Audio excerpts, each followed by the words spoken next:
Okay. Alright. Let's go for this.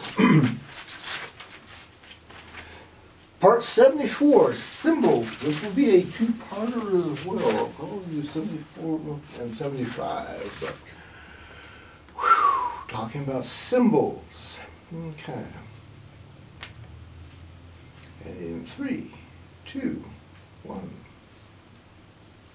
Peasant Productions presents the Math of ESP, why it works even if you don't believe in it. Okay, going to be a little bit abstract here. I'm not going to put all the stuff up in front of me here necessarily. I've got my... I kind of want to play on the idea of how, like I said, the matrix computer that everybody's ranting and raving about now, that, you know, the conspiracy theory of, you know, we're all a big computer simulation. In the 1970s, 1980s, you know, I definitely used that kind of analogy. But prior to that, I was conversing with this other realm, and I am forever amused at two things. One, the people running up and saying, "Oh, you hear voices? You must be insane." And you have to look at it and go, "Excuse me, sir, don't you have a conscience? If you have a conscience, you have a voice inside your head that you talk to and talks back to you. Therefore, no, I'm not insane because I understand and perceive gods and saints and stuff like that."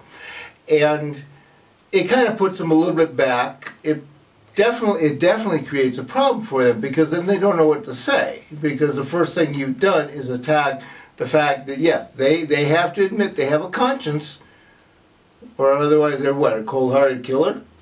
You know, a moron? I don't know. But the thing is quite simply that the spiritual realm does not necessarily communicate with words. Okay? So this creates the other issue of problems, which is the people that deal with prophecies. Okay? And the issue is that the spiritual realm uses symbols. Now, you can have your scientists jumping up and down and saying, "Oh, it's mathematics, symbols." No, it's not mathematics, because your mathematics is only understood by humans, and the spiritual realm has to communicate with literally trillions upon trillions upon trillions upon trillions of universes. There's no end to it. There's no limits to it. So no, it cannot be math, because there's a limit to what you can do with math. Okay, but they have symbols, and when you have somebody like, and this is one of the reasons why these preachers do this. Okay? When you have something like this that is full of prophecy, old prophecy, new prophecy, what was, what will be, you know, stuff like that, it doesn't matter. They start demanding that you accept it 100% for what it is and what it says and how they want to interpret it. The first problem is that whatever they have written down here, yeah, I'll be polite and just go straight to Revelations because it's supposed to be in the future yet. You are dealing with a person's dreams. They were symbolisms coming across to that person from the spiritual realm to this realm to help them understand stuff. What those images are and what is written down there has absolutely nothing to do with the world that you exist in right now. They had to do with the world that that person lived in. So if they saw giant locusts, yes, it is everybody's equal right to sit there and look at a picture of a grasshopper and look at a picture of a Huey helicopter from Vietnam and see the similarity and see why, yes, we were entering into the realm of the Revelations time period. We were seeing all this death and destruction going on. We were seeing the machines of war everywhere. And was it directly what this person was seeing when they related that they saw giant locusts in the sky? Well, you know, I hate to say this, but the only person that knows for certain is the person that saw the revelation. That's why I don't walk around talking about my prophetics given to me, because I know either through my notes or my memories of what I was shown a long time ago or whatever, that, you know, these are certain bits and pieces, and then I have to watch and see how they fit together like, like a jigsaw puzzle and put all the pieces together. Your preachers, and it doesn't matter if it's this religion or any other, I think there's like 2,000 religions on the planet. Whichever one, whatever prophecy they're screaming about or what they see, they are usually going to tell it from their perspective. And if they are relating to you somebody else's prophecy, they cannot know for certain. They can, like me, enter into the spiritual realm and receive our own set of instructions and symbols of what is yet to come, and have some clue about how things lay out. For instance, for me, Fukushima was very easy to see as the rain of fire and the poisoning of all the lands and waters and airs of the planet. You have completely contaminated every level of your environment. There is no place you can go that it is not. There is no places you can go that it will not be. Okay? Fine. For me, that's a simple visual thing, and I'm somebody who deals with prophecy. But can I say that's the one and only thing? No. Why? Well, if nothing else, all I gotta do is laugh at the increased number of meteorites coming down, big fireballs over cities and towns and countries all over the place.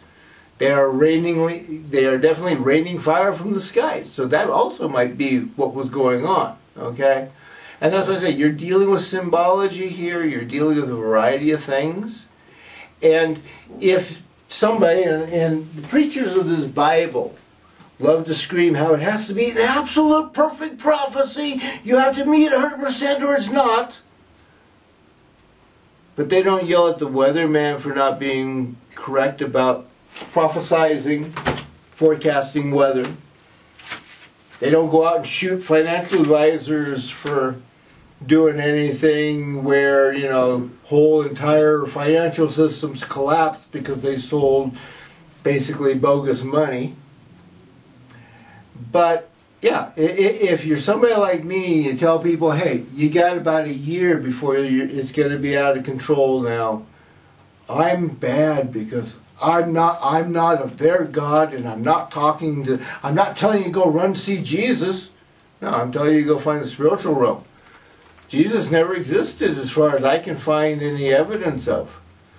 There simply is too many holes there. It's just like the Moses story. Everybody rants and raves about, oh, it's there. Everybody just hides it. Then how come the pyramids are still standing? The pyramids would have been destroyed because the pyramids were objects that directly related to the pharaohs and worshiped to the pharaoh gods. If the pharaoh gods were fake because Moses, with the real God, walked out of the country, they would have been leveled. Yeah. And unfortunately, looted? No. Leveled. Destroyed. They were fake. They led an entire country the wrong place for how many thousands of years?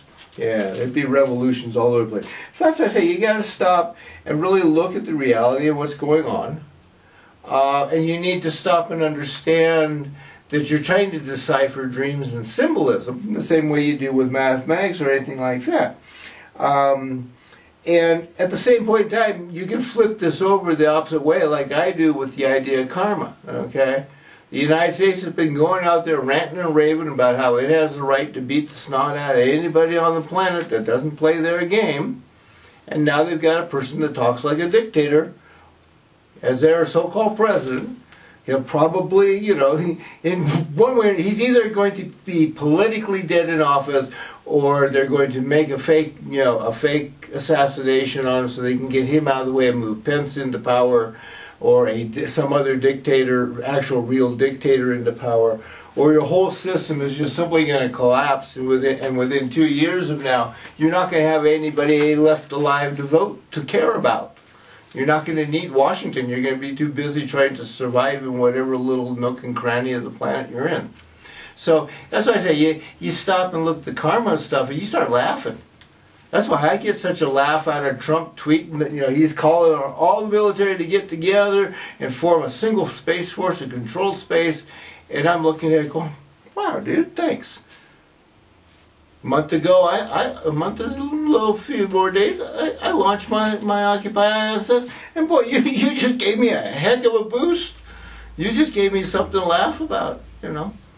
Now, if I were an egotist like Trump, rather than just simply telling you about this and reminding you about this and playing the game with it, I'd be out there majorly bragging that the whole entire United States government and the United States military is afraid of me.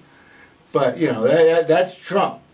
He's up there bragging how everybody loves him when he's one of the least liked people around. And he's talking about having blowholes. And he actually tweeted, I think it was 2013, he tweeted about how Obama is going down in the polls. Watch for him to throw bombs at Syria, or I forget what the other one was. I meant Syria or Iraq, but it was about that point in time. So yeah, you know. But needless to say, you got Trump, which is a direct relationship of how you people have desired this arrogant bully. So you got your arrogant bully. You also have the things like, and I believe this is correct, the Jim Jones Guyana thing that happened when I was younger. We all used to laugh a big way about the drinking the Kool-Aid type of a thing. You people are all literally, wishing and praying for death to everybody so that you can go to heaven. And yeah, you now have death to everybody on the planet. And whether or not heaven's there, I guess you're just going to have to die to find out, right? So, as I say, you got an awful lot of symbolism going on. You got mathematics, you got music, which is vibration, and they also use symbols. And there's this whole variation of stuff going on just in symbology. And yet, you talk about people, the scientists, you can only have mathematics, it's only pure symbol. Well, it's not a pure symbol because it's only good for the human race, for the human eyes, for the human computers. So that's why I say you need to expand yourself. That's where science fiction would have allowed you as a race to consider this issue and problem many decades ago. You would have realized it and thought about it instead of sitting back and telling everybody, oh, no, we're not going to do anything. It's not real, it's not real. It's all fake news. Where's that trumpet? By the way, with the damage Florence is doing, I hope you all realize Mr. Trump had better have one heck of a big truckload of paper towels, and especially paper towels to wipe up coal ash. Very poisonous stuff. And you have nobody regulating those ponds. Most of them are by companies who would care less if they murdered your entire neighborhoods, let alone your entire rivers. So, yeah. Enjoy it.